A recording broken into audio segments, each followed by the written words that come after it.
Heidi ho people, it's time for my last ever review from the Vault video, unless I decide to upload the videos I did for Phones for You, which I might do, but only if I get bored. I was really proud of this review for Kane and Lynch 2 when I made it. I used a load of special effects for the live action bit of the review, which took me ages to get right, and I spent a lot of money on it as well. It cost me about £100, I think, for the two life-sized Kane and Lynch models that I used as props. I couldn't bear to sell them afterwards either, and they're still in my house to this day. They hold all my hats and lanyards from events, and they scare the shit out of all my mates' kids, which is hilarious. Anyway, enjoy this blast from my past, and don't forget to wibble my scribble button if you want more from me and Platform32 in the futures. Goodbye!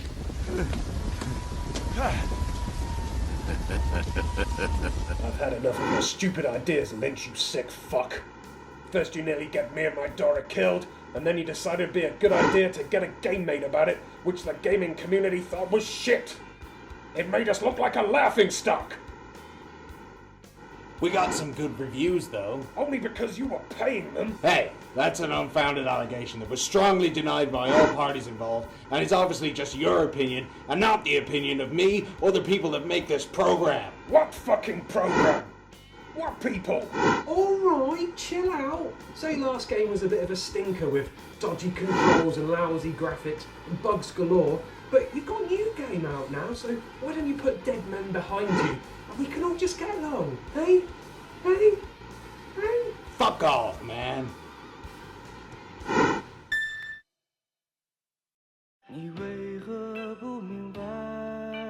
Shit!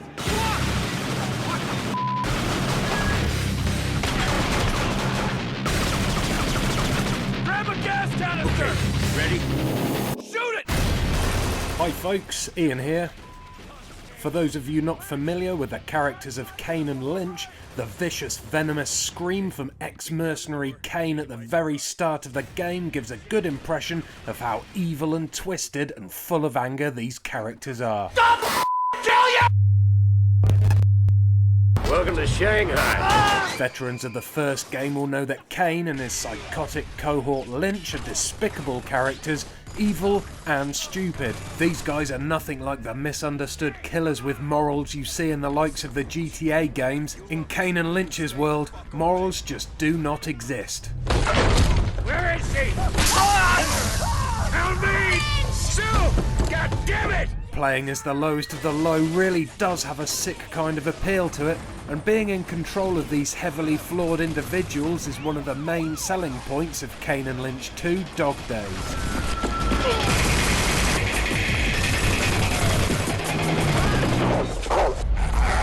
In the original game, Kane and Lynch Dead Men, you played as Kane.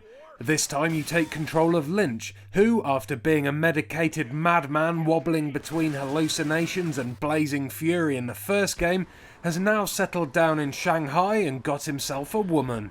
He's a lot calmer now, but still up to his old tricks, kindly setting up an arms deal and inviting his old buddy Kane along to take part. What a thoughtful guy.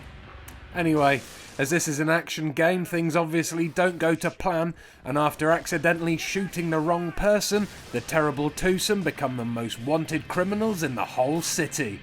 Wanted by cops and crooks, what follows is a hectic chase through the neon-filled streets, with the bad boys trading gunfire with anyone foolish enough to get in their way. Now, the first thing that will strike anyone who plays the game is the amazing visuals. The developers and art team behind the game have created the most stylish and original presentation for any game in a long time. The pair are seemingly followed by a cameraman with a dodgy 90s VHS camcorder, and this makes the game seem like you are watching a pirated video nasty or a news report which features video footage taken from the scene of a crime. To emphasise this, there is even a cool effect which pixelates any excessive gore or nudity and gives it the impression that this has been censored for broadcast on TV. I absolutely love the look of the game, and the gritty, grainy imagery complements the chaos and darkness of the subject matter perfectly. Where are they coming from? With a game that has so much innovation and style in its presentation, you would think that it would have an innovative gameplay experience to back it all up with, but unfortunately, with the story mode, that's just not the case here. Yes, it deals with a lot of the control issues the previous game had, but for some reason the experience as a whole seems to have been slightly stunted. The elaborate set pieces from the original have been removed, so has the globetrotting, and left in its place are basically a series of shooting alleys which are connected by nondescript Shanghai corridors. Yes, they are beautifully atmospheric and detailed corridors, but at the same time, they're just corridors. It makes the already short game feel almost like one long level with no real change in the proceedings. To the game's credit though, there is one awesome level that involves a naked sprint through the streets of Shanghai, something you'll probably never see in any other game.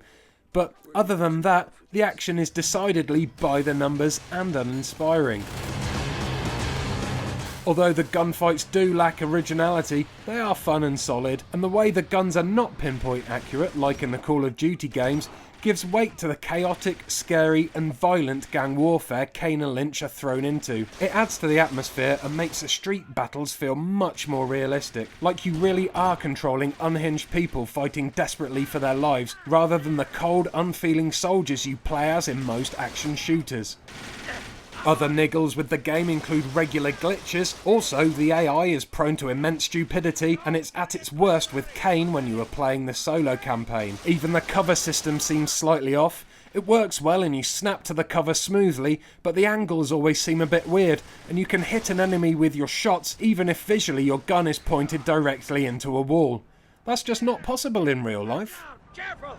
Co-op wise, the game is much more enjoyable when playing with a friend than it is as a single player experience, as all the levels have flanking routes and multiple paths, things which the dodgy AI on solo play seems to forget about.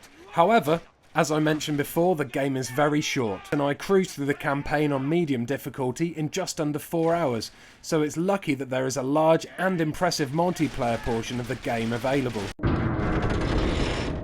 In Fragile Alliance, you cooperate with your allies. Yep, Fragile Alliance is back and as good as ever. This multiplayer mode was easily the best thing about the first game, and the who can you trust aspect always keeps you on the edge of your seat, never knowing whether your teammates will turn on you or wondering if you should turn on them and steal their stash. It was original and groundbreaking then, and it still feels fresh and exciting now. Added to this are 2 more modes: Undercover Cop, where one member of your team is a cop in disguise who must try and take out the whole gang, and Cops and Robbers, where the teams of cops and robbers battle it out for a large stash of cash.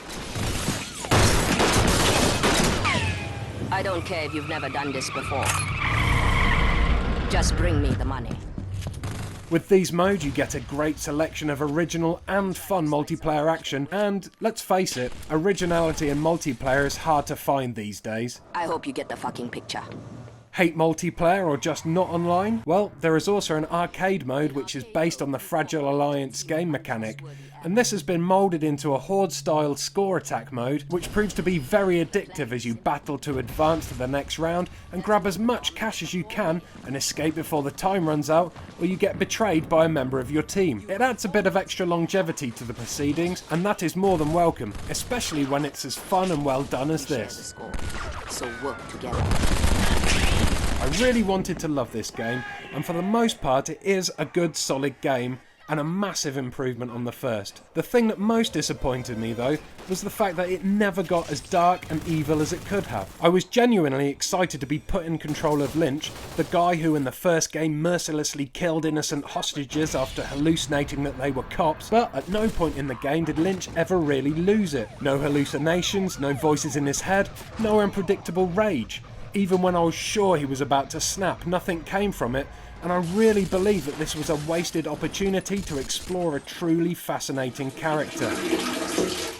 Kane and Lynch 2 Dog Days is the gaming equivalent of a Steven Seagal movie directed by Christopher Nolan. It looks dark, gritty and stylish, but in terms of substance it's about as deep as a puddle. A puddle of blood! If you love gory, violent games, I would totally recommend this. But if you're looking for something with a bit of bite, you may need to wait for Kane and Lynch 3, because this Dog Days feels slightly neutered. Fuck!